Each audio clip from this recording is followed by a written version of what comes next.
So many of us on earth right now are really struggling to stay in our hearts.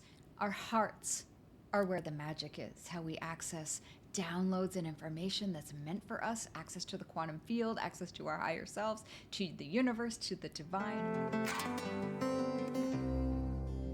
Welcome, welcome once again.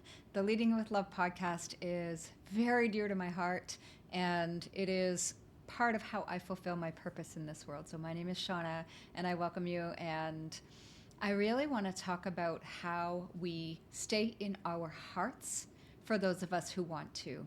I know because I experience it myself and I see it with so many friends and clients, and so many of us on earth right now are really struggling to stay in our hearts and to keep ourselves in the energy of love, even though we may know that love is all there is, or love is what really matters, and we pay lip service, shall we say, to the concept of love.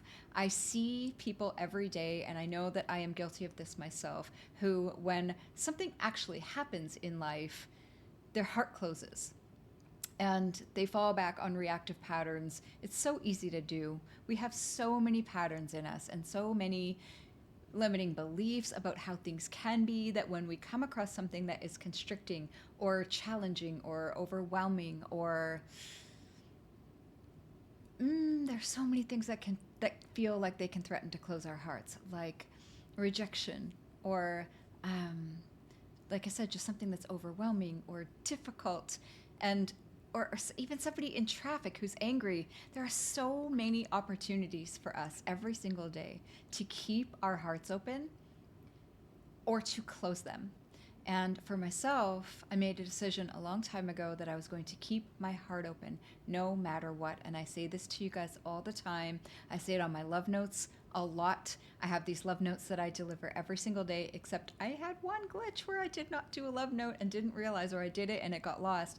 But in 2.5 years now almost, I've been doing it every single day. So you can join us on Telegram for a little extra love in your day.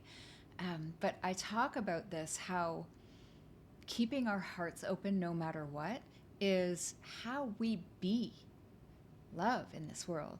It's how we access peace. It's how we access truth. It's how we access downloads and information that's meant for us, access to the quantum field, access to our higher selves, to the universe, to the divine, however you want to see that or envision that. Our hearts are where the magic is. Our hearts are what give us access. They're like a portal to what we really are. And in those moments of constriction, when we close our hearts, we lose access to that. We lose access to remembering that we are all one and that energy of unity. We lose compassion for ourselves as well as others. We lose the capacity to see from a higher elevated place. Our hearts give us that access where we can actually see the being in front of us instead of projecting or running a pattern or, just reacting. And so I think what's really coming through today for us in this podcast is just this renewed, ever replenishing invitation for us to keep our hearts open. The world seems to be making it very difficult, and there's a lot of density, there's a lot of heaviness, there's a lot of fear and worry and concern and anger and all the beautiful spectrum of feelings that are available to us as in this human experience. And when we keep our hearts open through all of it, elegant solutions present themselves. Unity, once again, and the recognition that we are all far more similar than we are different, presents itself. Revelations reveals itself. Answers reveal themselves and show up that just cannot when you are in your mind with your heart closed.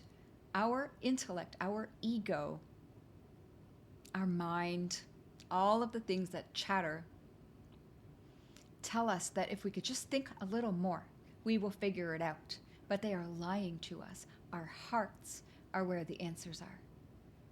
And so, at risk of repeating myself, I'm just sharing this today because I know how hard it is to keep my heart open. It is not an easy task sometimes. It sounds like, oh, you can keep your heart open and everything will be wonderful, but it's not easy. But there's a lot of buts today, I guess. I will share that every time I do this, especially in the most difficult of circumstances where I really want to close my heart and I really want to be judgy, or project or run a pattern, because I can recognize patterns now when they run, because you know how I know? Because I'm not in love. I'm not being love. So this thumbs up for those of you listening. My program here is doing a little thumbs up. It's really funny. I guess they have these new emoticons that show up from AI, trying to figure out what we're doing physically. So I'm going to probably find a way to stop that. But anyway, I'm keeping my heart open on that one as well. And I just know that it's often very difficult to keep our frequency high and clean and clear when we are dealing with so much stress and distress in the world, and there's so much to worry about and so much to be concerned about and so much to fear. And yet the antidote to that, the reference point that we can hold and be, is love.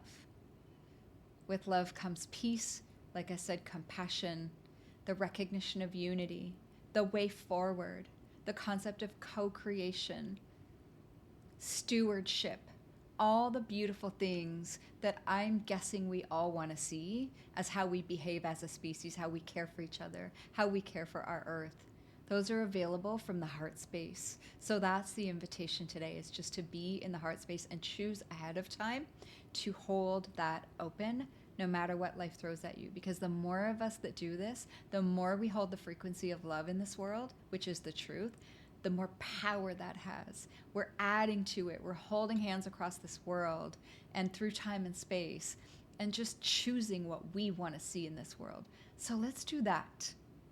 Okay? I'm assuming if you're watching a podcast or listening to a podcast called Leading with Love, then you're up for it, you're down for it, you're going to do it with me, and this is what I want to see. So this is what I'm asking you and me to do. I love you. Thank you again for being here, and I will see you next time.